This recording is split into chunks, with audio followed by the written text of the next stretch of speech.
Where am I suffering? That will help me answer, what am I attached to? And then I can look at, where am I holding back?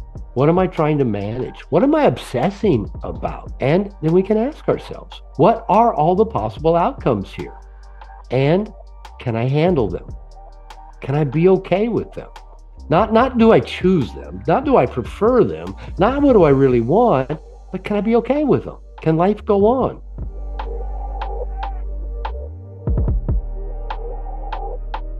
For those of you that are new, I've been sharing lessons based on what I call the aspirations of the integrated man. And there's 16 of them. We're on number 8 now. And, in putting these lessons together, I give myself 15 minutes to share a lesson on the call. I've started my timer to kind of keep me in bounds. The problem on these lessons has not been what to say. It's been more what not to say. I've talked about love. I've talked about integrity. I'm going to talk about attachment to outcome on this call.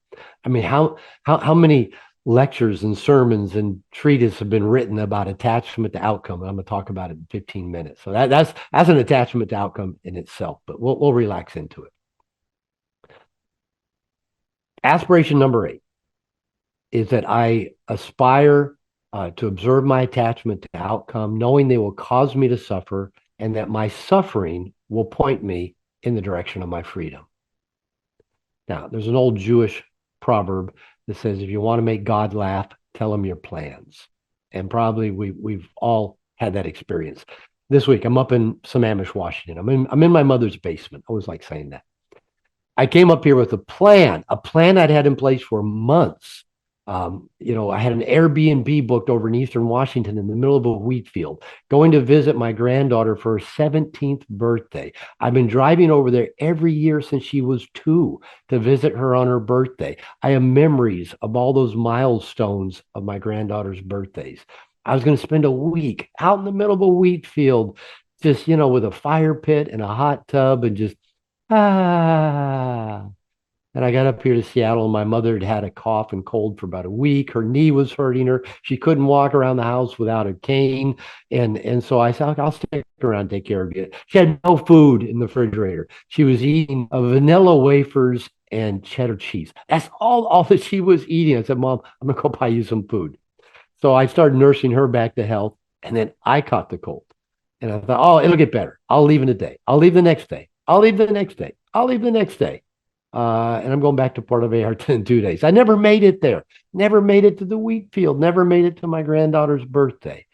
So I had this plan. It had been in place for months. I was dreaming of getting away and just relaxing with nothing in a wheat field, just some coyotes and owls and a fire pit. Didn't happen. Didn't happen. All right, 3 keys to this lesson, for my lesson on attachment to outcome. Number 1, attachment is the human condition. Number 2, attachment is the cause of all suffering. And number 3, suffering points us to the path of our freedom and joy. Okay. I'm getting messages over here to the side. They're telling me that I'm lagging. You know what? There's not a goddamn thing I can do about that. It's just keep doing what I'm doing. So it's sending me messages that tell me that I'm lagging. If I'm going to lag, I'm going to lag. I got no control over Elon Musk and his Starlink satellite on top of my mom's house. Okay. Attachment number 1. Attachment number 1. Lesson. Point number 1. Attachment is the human condition.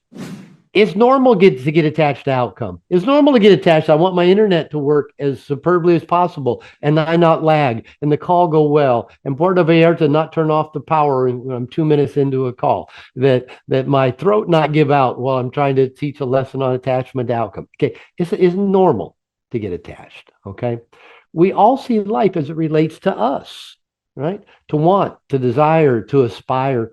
They're all normal. They're all okay. We want to be happy. We want to be loved. We want to have enough money. We want to be healthy. Okay, so what's the problem? Now, the problem is that when we get emotionally attached to a specific outcome, if I got emotionally attached that I've got to go spend a week in a wheat field and unwind, there's going to be natural and unavoidable consequences. And when we get emotionally attached to a specific outcome, that brings us to point number two. It's going to cause us to suffer. And I add to that, it's going to cause anxiety. Now, probably we've all heard that the Buddha said attachment is the cause of all suffering. I add to that that attachment's the cause of all anxiety. Now, if you think about it, if you didn't have an emotional attachment to any specific item, what would you be anxious about? Just think about that for a minute. I think most of us nice guys tend to struggle with anxiety. Most of us would prefer to not have anxiety. And what if that anxiety, what if we knew where it was coming from? It was coming from our attachments. Now, this is interesting. I've been talking about attachment outcome for a while. Now, I don't identify as a Buddhist, even though I read a lot of Buddhist writers, and there's a lot of value, I think, in some of the philosophies of Buddhism. But it seemed like when I talk about attachment to outcome, men get mad at me. I really, really do. I'm on calls and men will get pissed at me. They'll say to me, well, if I didn't have an attachment to outcome, why would I get out of bed in the morning? Why would I go to work? Why would I save money? Why would I go talk to that pretty woman? Why? And they get mad at me like I'm taking something away from them. And we're going to come back to that in a minute. But I'm not the person that thought this up, that attachment is the cause of suffering. Now, again, it's normal to get attached to outcome. Again, it's normal to want, to desire, to aspire. These are all normal things. But when we get emotionally attached to a very specific outcome, we are going to suffer and we are going to have anxiety. I didn't create this. I didn't make it up. It's not my plan, right? I got to deal with this like everybody else. Now, when we get attached to, I want that job, or I get attached to, I want that specific woman, or I want that promotion, or I want to make that much money. Getting emotionally attached to, and you know what I'm talking about, where like that's all we can think about. Our world revolves around it, and we get attached to that specific. I want that woman to want me as much as I want her. All right, we're going to suffer and we're going to have anxiety. That's just reality. Okay. Doesn't mean it's bad. It's just the reality of it. I've got a friend. He's in his mid-50s and he has an adult daughter who passed away in her 20s as his only child. And he's got his dad issues. And he's been saying for about a couple of years now, he wants to have a son. He's in his 50s. He wants to have a boy, have a son to raise up. Maybe it's reworking some dad issues for him. Maybe it's somehow only having had a daughter and her passing away when she's in her 20s.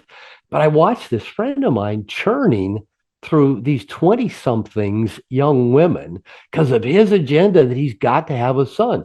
And this friend of mine is, aware of any of these. He's a Buddhist. And it's like he can't see where he's attached to wanting to have a son is actually causing him to suffer. And causing him to actually cause great pain for himself and other people because he's just so invested in having a son. So when we get attached to these things, like I said, wanting a specific one, I want that woman. I think she's hot. I want her to want me. Or when we get attached to never wanting to have our heart broken or to making a lot of money, or when we get attached to having an unapproving parent, a parent who's never approved of us. I just have to have their approval. When we get emotionally attached to those things, when at times in my life, I've been attached to having six-pack abs. I've never had them. I've been down to 9% body fat, still didn't get six-pack abs. And all this led to is suffering. Now, nothing wrong with six-pack abs, right? Nothing wrong with making money. Nothing wrong with having love in your life, but getting emotionally attached to specific outcomes will make us suffer. Now, a lot of our attachments aren't even that observable. So sometimes they're happen at a micro level. Like I don't want to get old. We get attached to not wanting to get old. I'm going to be 68 in December, so I'm pushing 70. Reality is I'm getting old. We don't want to get sick. We don't want to be lonely. We don't want to be disapproved of. We don't want to look foolish. We don't want to feel uncomfortable feelings. We don't want to die. Right? These are all attachments that often are happening at such an unconscious emotional level. We don't know how they are causing us to suffer. So we do our damnedest to avoid these things, to not think about them or obsess about them or run from them or run from our feelings about them or constantly distract ourselves from these things through procrastination or addictions. So, can you see where our suffering and anxiety, where they're coming from? Okay. Because reality is we're going to get old. We're going to get sick. We're going to be lonely sometimes. We're going to be disapproved of. We're going to look foolish. We're going to feel uncomfortable feelings. We're going to stress about money. We are going to die. Everything is impermanent. Everything changes. So wouldn't life be easier, freer, more adventure, less of a burden, less complicated, less frustrating if we just accepted these truths and we knew we could handle them? Yeah, that we could handle them. So our suffering points us to the path of our freedom and joy. That's point number 3. Okay. Our suffering points us to our path of freedom and joy. And the Buddha said that we can transmute suffering into joy. So if suffering is normal, we can use it. Okay. So think about this. Wherever you hurt, wherever you're anxious, wherever you have fear, wherever you are stuck, wherever you keep repeating the same damn behaviors over and over again, wherever you are suffering or in pain in any way, they point to your attachments. They go back to the root cause. You are emotionally attached to a specific thing, whether it is, I don't want to grow old. I don't want to gain weight. I don't want to be abandoned. I don't want to be rejected. I don't want to. They point back to where our attachments are. Then we can be the observer of them and we can go to work on them. So our attachments can guide us to ask the right questions and understand what's truly important to this. Okay. So how do we do this? How do we become? I love the terms. I heard somebody say this years ago, and I love it. How do we become outcome agnostic? My term for this is how do we become equally okay with every possible outcome? Now, some of you are probably sitting there pissed at me right now going, I don't want to be equally okay with every possible outcome. Don't tell me I have to be. There's an attachment, right? Because we don't really want to be okay with every possible outcome. But it is a path to freedom and it's a path to joy if we can learn to love what is. So let me just kind of break it down. If we can be the observer, where am I suffering? That will help me answer what am I attached to? And then I can look at where am I holding back? What am I trying to manage? What am I obsessing about? And then we can ask ourselves, what are all the possible outcomes here? And can I handle them? Can I be okay with them? Not do I choose them, not do I prefer them, not what do I really want, but can I be okay with them? Can life go on? Can I adjust? Can I grow? Can I learn from whatever any of those possible outcomes might be? And then we can ask ourselves, what's within my power to change? If you have the power to change it, change it. And then we ask ourselves, what do I need to accept and surrender into? We can change some things, change them. If we can't, we're better off accepting them instead of staying attached to an outcome of something we have no control over. Most of you know the story. About 6 years ago, right about this time, I was starting to get sick. I didn't know what was happening to me. It began with I'd get full really quickly and I couldn't eat very much. And then I'd have pain in my stomach. And then I couldn't use the bathroom. And then I kept having constant abdomen pain all the time. And then I got where I couldn't hardly eat. I lost over 30 pounds and I was in pain all the time. And this went on for months, really over 3 months in total. I went to doctors in Mexico, doctors up here in Seattle. Nobody could figure out what was wrong. I got undiagnosed, misdiagnosed, went through acupuncture, took ulcer medication. Nobody figured it out. And I didn't know what was wrong. That was the hardest part. I had this attachment to I need to know what this is, but I nobody knew. I was in pain all the time. My stomach hurt all the time. I couldn't eat. I couldn't shit. I was miserable. I couldn't sleep most of the time. And I finally reached a point of realizing I don't know what's happening here. Maybe I'm just getting old. Maybe this is going to go away. Maybe I'll never know what it is. Maybe it's going to kill me. I finally surrendered into both the pain and the not knowing. And the reality, I might die. Reality was I was going to die of this or something else. And I remember during that time, as much as when I wasn't sleeping, which was a lot of the time, I'd sit out in my garden and just contemplate impermanence. I'd look at leaves and flowers on trees. And I just watch things changing, leaves coming, leaves dying, flowers coming, flowers leaving. And I just realized, the impermanence is just the nature of everything. Everything changes. Everything is impermanent. And thankfully, my wife found a doctor who found the problem, who performed the right surgery. And 2 weeks later, I got on an airplane to fly up to Seattle to lead a workshop. That's 6 years ago. But it was a life-changing experience for me. Everything looks different now. You know, it's like I'm playing on house money, right?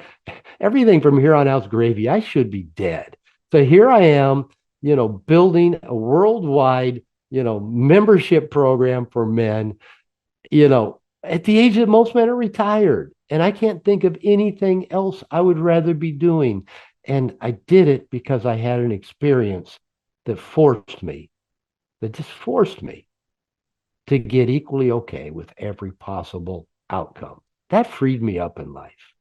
So that question that men ask me, well, if I didn't have attachments, why would I get out of bed? Why would I blah, blah, blah, blah, blah?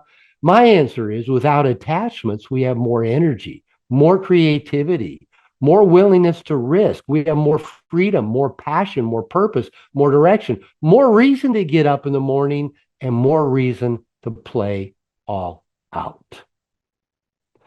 I'm supposed to be dead.